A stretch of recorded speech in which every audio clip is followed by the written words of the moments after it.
Hello everyone. So আজি আমি আহিলো আমাৰ নেক্সট ভিডিও লৈ আৰু এই ভিডিওত আমি কথা পাতিম এবাউট ক্ৰোমোজোমস। সো প্ৰথমতে আমি গম পাব লাগিব যে ক্ৰোমোজোম মানেনো কি হয়। সো ক্ৰোমোজোম হ'ল এটি জেনেটিক মেটেৰিয়েল আৰু এই জেনেটিক মেটেৰিয়েল কোড থাকে সেলৰ নিউক্লিয়াছত থাকে। যেনেকৈ ডিএনএ কোড থাকে সেলৰ নিউক্লিয়াছত থাকে আৰু এই ডিএনএ যেতিয়া সিম্পল ফৰ্ম পৰা কনডেন্সড ফৰ্মলৈ যায় বা কমপ্লেক্স ফৰ্মলৈ যায় তো এই ডিএনএ ক্ৰোমোজোমৰ ফৰ্মটো লৈ লয়। তো সাপোজ আমি ক্ৰোমোজোমটো ভালকে বুজিবৰ কাৰণে আমি প্ৰথমতে চাব লাগিব যে সেলটো কেনেকৈ ডিভাইড হয়। তো সেল ডিভিজন কেনেকৈ হয়। তো সাপোজ এটি সেল আছে, এইটো সেলটো ডিভাইড হ'ব লাগিব আন এটি সেল হ'ব কাৰণে। সাপোজ এইটো হ'ল পেৰেণ্ট সেল বা ওল্ড সেল আৰু এই সেলটো দুইটা সেললৈ ডিভাইড হৈছে আৰু এই দুটা সেল কি হ'ল নিউ সেল। আৰু এই পেৰেণ্ট সেল পৰা এই দুইটা নিউ সেল হ'ব কাৰণে এটি প্ৰসেস আছে বা এটি সাইকেল আছে, সেই সাইকেলক কোৱা হয় সেল সাইকেল। এটো কি কোৱা হয় সেল সাইকেল। তো প্ৰথমতে আমি সেল সাইকেলটো ভালকে জানিব লাগিব, তাৰ পৰা আমি ক্ৰোমোজোমৰ এক্সাক্ট ডেফিনেশন বা এক্সাক্ট ডেসক্ৰিপশনটো পাম। তো সাপোজ সেল সাইকেল হ'ব কাৰণে দুইটা ফেজ আছে, like interphase and mitosis phase. তো যেতিয়া আমি সেল সাইকেল পঢ়ো তেতিয়া তাত দুইটা ফেজ আছে, এটি হল ইন্টারফেজ, এটি হল ইন্টারফেজ আৰু আন এটি হল এম ফেজ। এতিয়া ইন্টারফেজটো ডিভাইড হৈছে তিনটা ফেজলৈ, এটা হল G1 ফেজ, এটা হল S ফেজ, এটা হৈছে G2 ফেজ। ইন্টারফেজটো সাপোজ এইটো হল G1 ফেজ, এইটো হল S ফেজ আৰু এইটো হল G2 ফেজ আৰু এইটো হল M ফেজ। আৰু এই তিনিটা সাপোজ এই G1 S আৰু এই G2 ফেজক ইয়াৰ পৰা এইখিনিলৈকে ইয়াক কোৱা হয় ইন্টাৰফেজ অৰ ৰেস্টিং ফেজ।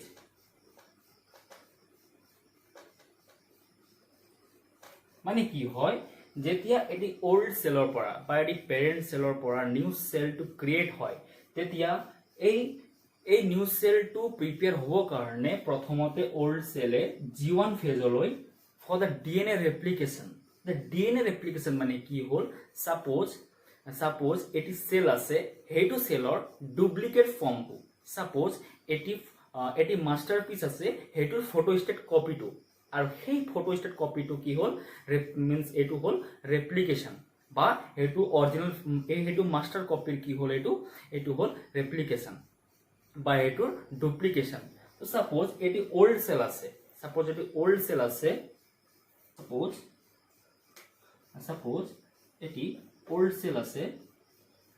সেই ওল্ড সেলৰ নিউ সেলটো কি হ'ল ডুপ্লিকেশন হ'ল।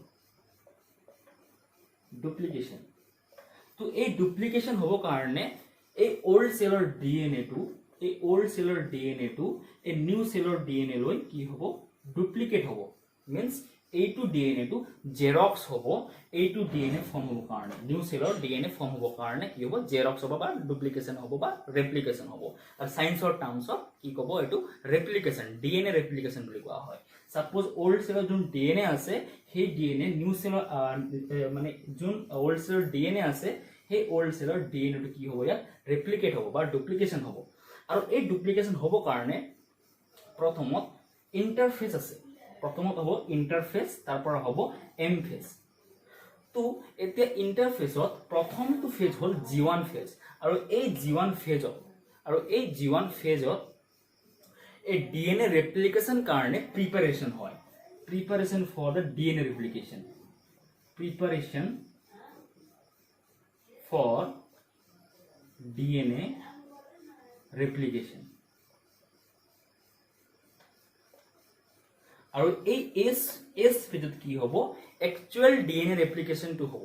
সাপোজ এটি ওল্ড সেলৰ যদি ডিএনএ আছে সেই ডিএনএৰ জেৰক্সটো হ'ব ক'ত এছ ফেজত জেৰক্স কপিটো ক'ত আহিব এছ ফেজত কিন্তু কি হ'ব প্ৰথমত ডিএনএটো ফুল্লি ডিএনএটো ইয়াত এছ ফেজত প্ৰিপেয়াৰ নহ'ব ডিএনএৰ আৰু এটা সিম্পল ফৰ্ম আছে তাক কোৱা হয় ক্ৰোমেটিন ফাইবাৰ সেই ক্ৰোমেটিন ফাইবাৰটো ক'ত হ'ব ইন্টাৰফেজত প্ৰিপেয়াৰ হ'ব আৰু এই ক্ৰোমেটিন ফাইবাৰটো কি হ'ব ডিভিজন হওঁতে বা ডিউৰিং দ্য এম ফেজ বা যেতিয়া G2 ফেজটো পাৰ হ'ব তেতিয়াতে কি হ'ব এই ক্ৰোমেটিন ফাইবাৰটো কমপ্লেক্স ফৰ্মলৈ যাব আৰু ক্ৰোমেটিন ফাইবাৰৰ কমপ্লেক্স ফৰ্মটো কি হ'ল ডিএনএ আৰু ডিএনএ কমপ্লেক্স ফৰ্মটো কি হ'ল ক্ৰোমোজম এতিয়া যদি আমি ভালকে চাওঁ এই ডায়াগ্ৰামটো বস্তুটো কেনেকৈ হ'ব সাপোজ এইটো হ'ল সাপোজ এইটো হ'ল G1 ফেজ এইটো হ'ল S ফেজ এইটো হ'ল G2 ফেজ আৰু এইটো হ'ল M ফেজ আৰু এইখিনি কি হ'ল ইন্টাৰফেজ আৰু এইখিনি কি হ'ল মাইটোসিস ফেজ বা M ফেজ এতিয়া আমি গম পালো যে S ফেজত কি হয় একচুয়াল ডিএনএ ৰেপ্লিকেশন হয় বা ইয়াত কি হয় ডিএনএ কপিং হয় বা জেৰক্সিং ইয়াত হয় বা ডুপ্লিকেশন ইয়াত হয় সাপোজ ওল্ড সেল আছে ইয়াত আছে ওল্ড সেল আৰু ইয়াত বনিব নিউ সেল তো ওল্ড সেল পৰা নিউ সেল টু ফৰ্ম হ'ব কাৰণে ওল্ড সেলে প্ৰথমত বিভিন্ন স্টেজ কিটা পাৰ কৰিব লাগিব প্ৰথমটো হ'ল G1 ফেজ তাৰপিছত হ'ল S ফেজ তাৰপিছত হ'ল G2 ফেজ তাৰপিছত হ'ল M ফেজ এতিয়া আমি গম পালো যে ওল্ড সেলৰো কি আছে নিউক্লিয়াছ আছে আৰু কি আছে সাইটোপ্লাজম আছে তো এতিয়া এটা নিউ সেল ফৰ্ম হ'ব কাৰণে কি হ'ব ইয়াৰ নিউক্লিয়াছটো ডিভিজন হ'ব ইয়াৰ সাইটোপ্লাজমো ডিভিজন হ'ব তো সাপোজ যেতিয়া G1 ফেজলৈ যাব তেতিয়া G1 ফেজত কি কৰিব ফৰ দ্য ডিএনএ ৰেপ্লিকেশন যিমান এনজাইম লাগে যিমান প্ৰটিন লাগে সেই কিটা বস্তুৰ প্ৰিপাৰেচন ক'ত হ'ব G1 ফেজত আৰু G1 ফেজত সেইটা বস্তু কি হ'ব প্ৰিপাৰেচন হ'ব আৰু S ফেজত একচুয়াল ডিএনএ ৰেপ্লিকেশনটো হ'ব মানে ডিএনএ কপিটো ইয়াত হ'ব আৰু যোনটো ডিএনএ কপিটো হ'ব সেই ডিএনএটো কোনটো ফৰ্মত হ'ব ক্ৰোমেটিন ফৰ্মত হ'ব বা ক্ৰোমেটিন ফাইবাৰ বুলি কোৱা হয় ক্ৰোমেটিন ফৰ্মত হ'ব আৰু এই ক্ৰোমেটিনটো যেতিয়া ডিউৰিং সেল ডিভিজন যেতিয়া G2 ফেজ যাব M ফেজ যাব তেতিয়া কি হ'ব এই ক্ৰোমেটিন ফাইবাৰটো ডিএনএ ফৰ্মলৈ যাব আৰু লাষ্টত গৈ ক্ৰোমোজোম ফৰ্মলৈ যাব মানে তাৰ লাষ্ট কনডেন্সড ফৰ্ম এতিয়া যদি আমি চাওঁ দা ইভলিউশন অফ দা ডিএনএ কেনেকৈ ইভলিউশন হৈছে ক্ৰোমোজোম যাব কাৰণে সাপোজ প্ৰথমত আহিলে ক্ৰোমেটিন ফাইবাৰ প্ৰথমত আহিলে ক্ৰোমেটিন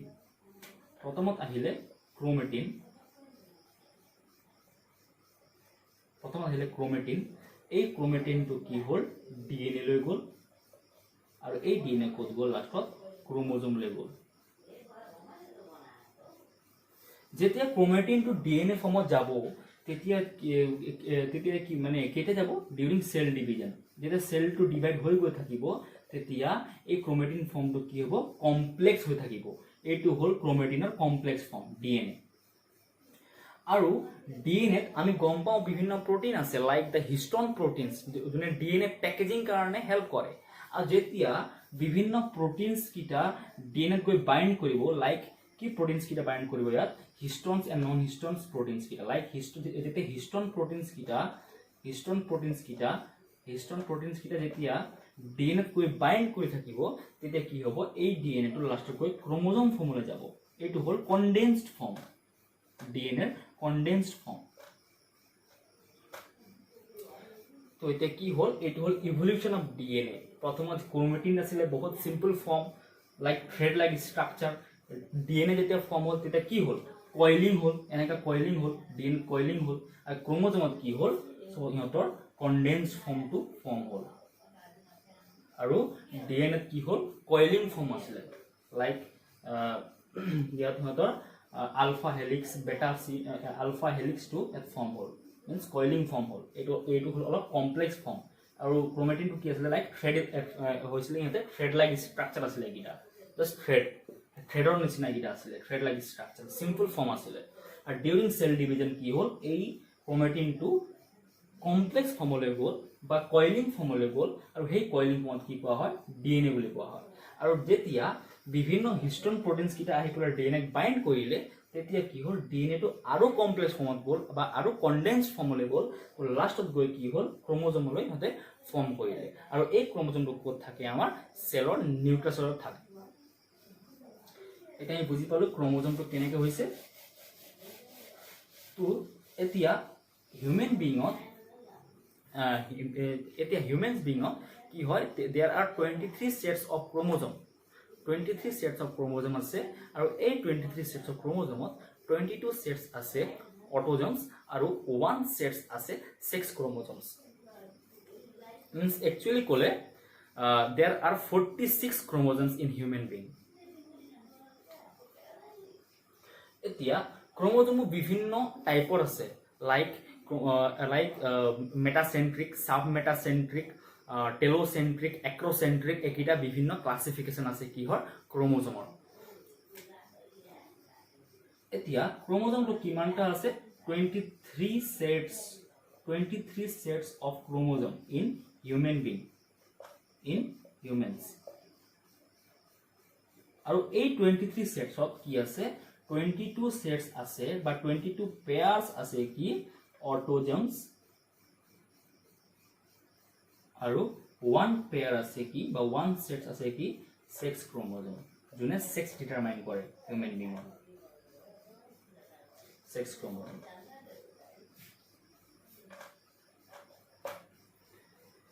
এতিয়া কি হ'ল, এই যোন 1 সেটস অফ সেক্স ক্রোমোজোমস আছে, এই সেক্স ক্রোমোজোমস কিটাই জার্ম সেলত এই ক্রোমোজোম কিটাই কন্টেইন কৰে। কিন্তু যোন এই 22 সেটস অফ অটোজমস আছে, এই 22 সেটস অফ অটোজমস ক্রোমোজমে কি কৰে, সোমেটিক সেলছত কাম কৰে। তো এতিয়া আমি যাওঁ দ্য ক্লাসিফিকেশন অফ ক্ৰোমোজম। ক্ৰোমোজম কেই প্ৰকাৰৰ আছে।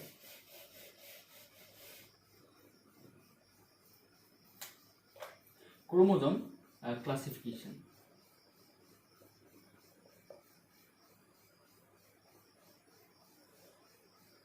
প্ৰথমটো হ'ল মেটাসেন্ট্ৰিক।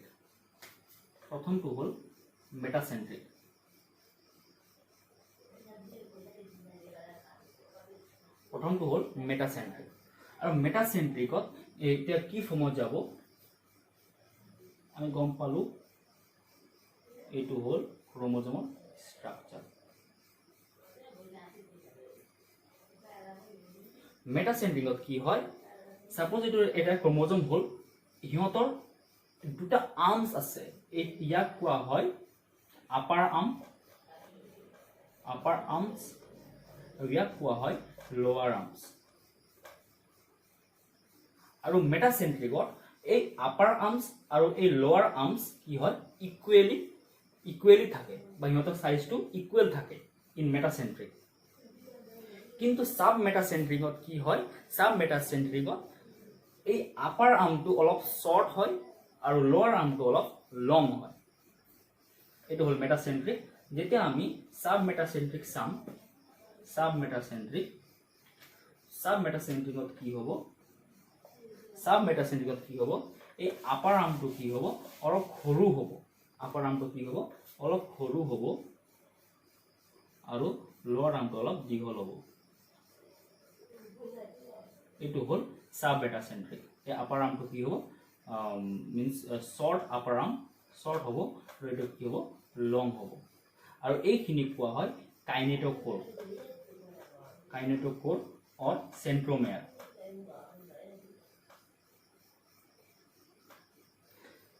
ইয়াত এটা কনস্ট্ৰিকশন সাইট আছে, এটা ডিপ্ৰেশন সাইট আছে, ইয়াক কোৱা হয় কাইনেটোকোৰ অৰ সেন্ট্ৰোমেয়াৰ। আৰু এই কাইনেটোকোৰৰ ফাংশনটো কি হ'ল, ডিউৰিং সেল ডিভিজন যেতিয়া স্পিন্ডল ফাইবাৰ কিটা আহে, সেই স্পিন্ডল ফাইবাৰ কিটাই এই কাইনেটোকোৰত গৈ লাগি যায়, আৰু তেতিয়া কি হয়, এটা সেল ডিভিজন কাৰণে হেল্প কৰে। এই কাইনেটোকোৰৰ এইটো ফাংশন হ'ল। আৰু এইটো হ'ল সাব মেটাসেন্ট্ৰিক। সাব মেটাসেন্ট্ৰিকত কি হ'ব, সাব মেটাসেন্ট্ৰিকত ওপৰৰ যোনটো আপাৰ আৰ্ম আছে সেইটো অলপ শৰ্ট হ'ব আৰু তলৰটো অলপ লং হ'ব। যেতিয়া আমি চাম এবাউট এক্ৰোচেন্ট্ৰিক আৰু এটা আছে এক্ৰোচেন্ট্ৰিক আৰু এটা আছে এক্ৰোচেন্ট্ৰিকত কি হ'ব এক্ৰোচেন্ট্ৰিকত শৰ্ট আপাৰ আৰ্ম বহুত শৰ্ট হ'ব আপাৰ আৰ্মটো আৰু তলৰ আৰ্মটো লং হ'ব এইটো হ'ল এক্ৰোচেন্ট্ৰিক ভেৰি শৰ্ট কি হ'ব আপাৰ আৰ্মটো ভেৰি শৰ্ট হ'ব আৰু লোৱাৰ আৰ্মটো লং হ'ব এইটো লং এইটো হ'ল এক্ৰোচেন্ট্ৰিক আৰু এটি আছে লাষ্ট এইটো হ'ল টেলোচেন্ট্ৰিক